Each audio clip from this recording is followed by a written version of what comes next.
Acting Secretary Stackley, Mrs. Diana Donald and the Admiral, Admiral Fargo, Vice Admiral Tafalo, Vice Admiral Malloy, Captain Lemon, Commander Zimbauer, Petty Officer Ha, the crew members of the USS Indiana,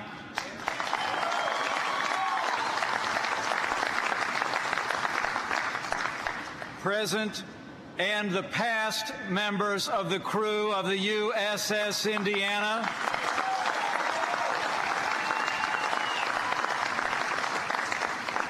members of the United States Navy, distinguished guests, I bring greetings from your Commander-in-Chief, the President of the United States of America, President Donald Trump.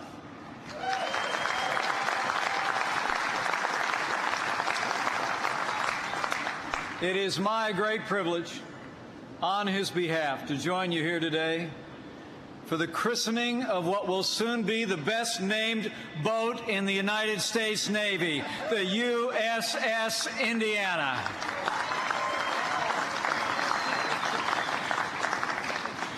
Senator Donnelly, Congressman Scott, members of the Virginia delegation, members of the Indiana General Assembly who are with us here today. It is a real joy for me to be with you. As I served as governor of the state of Indiana, I learned of this extraordinary boat, but I could not have well imagined that I would be standing before you today in this moment with the great privilege to be at this christening. And I thank you all for being here and for the work that you have done to arrive at this moment, christening the new USS Indiana, just one day shy of the 75th anniversary of the dedication and christening of the last USS Indiana. That feels providential to me. So to Matt Mullerin, to Jeff Geiger, to Mike Petters, to Samuel Brandon, to the extraordinary craftsmen of Newport News Shipbuilding, let's give these great builders a round of applause. This is impressive work.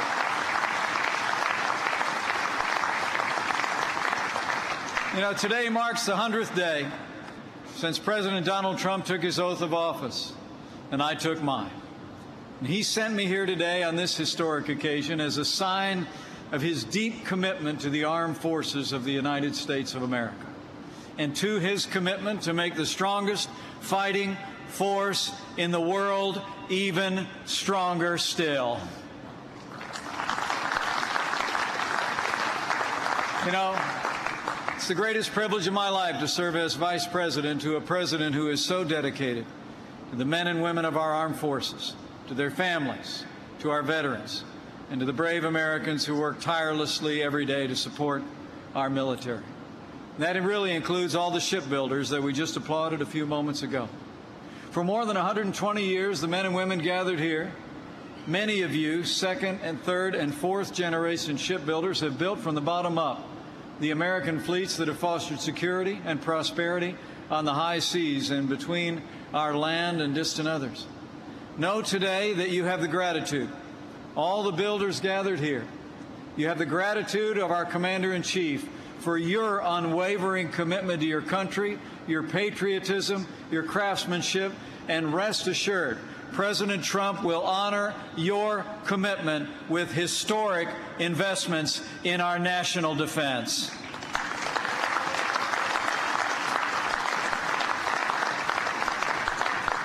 In just his first 100 days in office, President Trump has already taken decisive action to end an era of budget cuts to America's military and to America's security. The President has actually submitted a budget which will rebuild our military, restore the arsenal of democracy, and we will move in the next year one of the largest increases in defense spending since the days of President Ronald Reagan. And just next week, with President Trump's leadership and the strong support of the members of Congress gathered here today, Congress will pass a spending bill with long overdue investments in our military readiness even before this fiscal year ends. That's what leadership looks like. At a time of mounting threats across the globe, President Trump has made it clear. America's national security is this president's highest priority, now and always. Rest assured, President Trump will make the strongest fighting force in the world strongest still. For as history attests, when America is strong, the world is safe. And the USS Indiana will bear witness to this truth. You know, it really is deeply humbling for this son of Indiana to be here today at the christening of this mighty and majestic boat, the Virginia-class nuclear submarine, the USS Indiana. I have to tell you, it's more than a little bit emotional to me to be standing here in Newport News, seeing the Indiana flag fluttering just below the American flag behind you all. Makes me feel like I'm back home. This boat bears the name, I can promise you, of one of the most patriotic states in America. And I truly believe that she reflects the unmatchable courage and the unwavering spirit of those Hoosiers, past and present, who've stood up and stepped forward to defend the flame of freedom. You know, for generations stretching back into the midst of American history, the sons and daughters of Indiana have donned the uniform to serve our nation, and they've done so with distinction and with courage. Our history books are filled with proof. In the wake of World War II, no less an authority than the United States Navy declared Indiana's representation in the Navy was, quote, extraordinary in quality, with 3 of the 7 admirals in 1944 hailing from the Hoosier State. The 12 stars they had between them shone bright, not just on the Wabash, but on waves all across the world. The Navy's recognition of Indiana's service and sacrifice goes back even further. The boat that sits beside me today is not the first to bear the name of the USS Indiana, as we've heard many times from this podium. Captain Zimbauer, you and the men and women who you will lead are the heirs of a long and proud tradition that reaches back into the 19th century. 126 years ago, tomorrow, in 1891, the keel of the first USS Indiana was laid down in Philadelphia. Less than 2 years later, she steamed out of dry dock and into American history. In the Spanish-American War, the USS Indiana joined the blockade of Santiago, where she helped sink 2 Spanish vessels and eliminated an entire fleet. The second ship to bear the name was even more impressive. From 1939 to 1941, this very shipyard built and launched a second battleship emblazoned with the USS Indiana on her seal. From the Solomon Islands to Iwo Jima, she served on the front lines of freedom and helped establish the foundation of peace and prosperity that reigns in the Asian Pacific to this very day.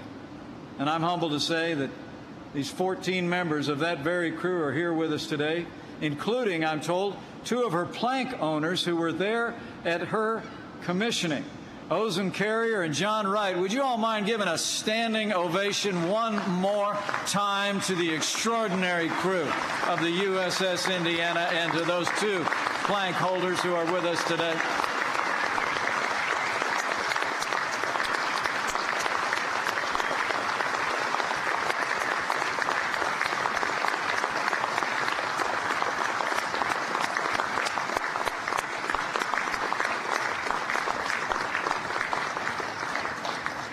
You know, men, I never saw your ship in all her glory, but she still lives on in the hearts and minds of Hoosiers, more than just memory.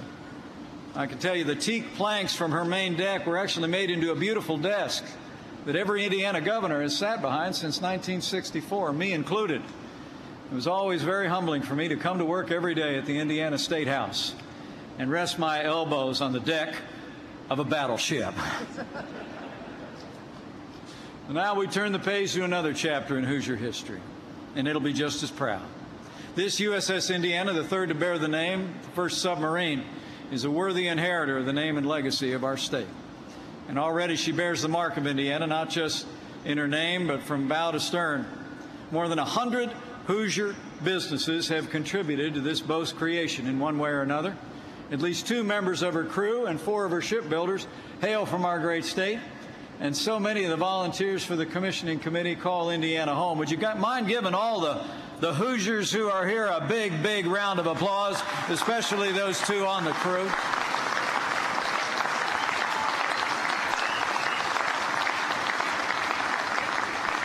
I'm personally grateful to everyone who's lent their time, their talent, and their treasure to the USS Indiana.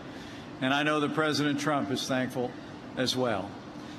This submarine is the most advanced to ever serve America. Steel within her skeleton, all 7,600 tons, and the steel in the hearts of her crew form the unbreakable, unshakable backbone of American freedom. When the USS Indiana goes to sea in just a few short weeks, she'll give witness to our country's strength of will and to our strength of arms. And as her sailors begin to fulfill their duty, they'll do so, as the saying goes, not for self, but for country, proving through their service and their sacrifice that those that stand before us in those emblazoned white uniforms, they are from the rest of us, but they are the best of us.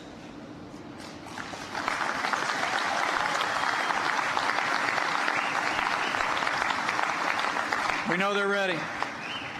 We pray they never feel the heat of battle, but we're grateful that the U.S. Indiana will be ready.